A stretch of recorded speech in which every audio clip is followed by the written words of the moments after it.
राजनीतिक घटनाएं हुई हैं और आप सब सूरत के खूबसूरत लोग हैं और आप जानते हैं कि आपका शहर भी अखबारों की सुर्खियों में और चैनलों के हेडलाइन में रहा है, क्योंकि एक ऐसा अदालती फैसला आया जिसके चलते देश में राजनीतिक बहस छिड़ गई है।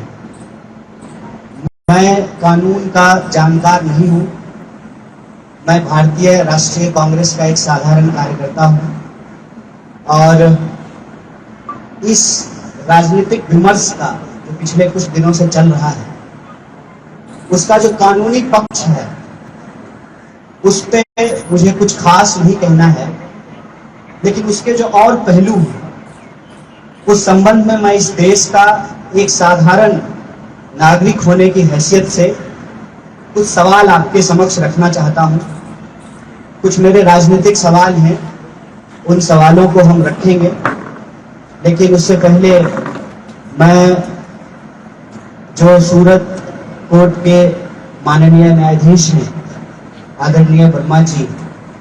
उनका प्रमोशन हुआ है, मैं अपनी तरफ से उनको और उनके परिवार को हार्दिक बधाई देता हूं। आप खूब जो है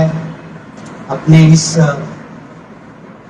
जीवन में आगे बढ़ें, हमारी खूब शुभकामनाएं हैं आपको। जैसा कि मैंने आपको कहा कि यह जो फैसला आया है उसके कुछ राजनीतिक पहलू पर ही हम सिर्फ बात करेंगे। अक्सर आप सब लोगों ने जब हेडलाइन को गौर से देखा होगा तो एक शब्द बार बार उछल करके हमारे सामने आया, मानहानि, मानहानि, मानहानि। मैं समझता हूं कि ये मामला मानहानि का नहीं, बेईमानी का है और बेईमानी की बात लोगों तक ना पहुंचे, जिस बेईमानी को लेकर के पिछले कई दिनों से संसद में सवाल उठाए जा रहे थे, उस चर्चा को गायब कर दिया जाए। जो सवाल संसद में विपक्ष के द्वारा पूछा गया बार बार, उन सवालों को गुमराह कर दिया जाए,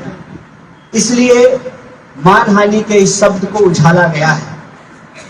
मैं आप सब लोगों के समक्ष यह प्रश्न रखना चाहता हूं और मैं किसी राजनीतिक विद्वेष की भावना से कोई बात नहीं कर रहा हूं। मैं इस देश के आम नागरिक के हैसियत से इस देश के सभी नागरिकों से, चाहे वो कांग्रेस के हों, भाजपा के हों या किसी भी राजनीतिक दल से जुड़े हुए हों या किसी भी राजनीति से उनका कोई लेना देना नहीं, यह अपील करना चाहता हूं कि इस देश में लोकतंत्र है,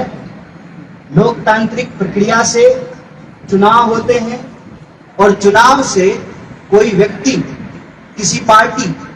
उसको राजकाज चलाने की जिम्मेदारी सौंपी जाती है। जब कोई व्यक्ति, कोई पार्टी उसको राजकाज चलाने की जिम्मेदारी सौंपी जाती है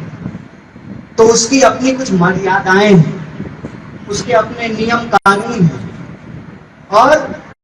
आज जो हो रहा है उसका संबंध एक व्यक्ति से नहीं है। ऐसा बिल्कुल ना समझा जाए कि हम लोग भारतीय राष्ट्रीय कांग्रेस के नेता या कार्यकर्ता अलग अलग जो शहर में प्रेस वार्ता कर रहे हैं उसमें हम एक व्यक्ति को बचाने का प्रयास करें। सच बताएं तो हम लोगों को राहुल गांधी जी की कोई चिंता नहीं, हम लोगों को कांग्रेस की भी कोई चिंता नहीं, क्योंकि ये मसला कांग्रेस का नहीं है, ये मसला देश का है। देश का मसला ये ऐसे है कि देश के चुने हुए प्रधानमंत्री और देश के चुने हुए मुख्यमंत्री जो भाजपा से ताल्लुक रखते हैं, जिनका भाजपा से संबंध है, वो बार बार एक दावा कर रहे हैं कि देश में राम राज्य स्थापित हो गया है।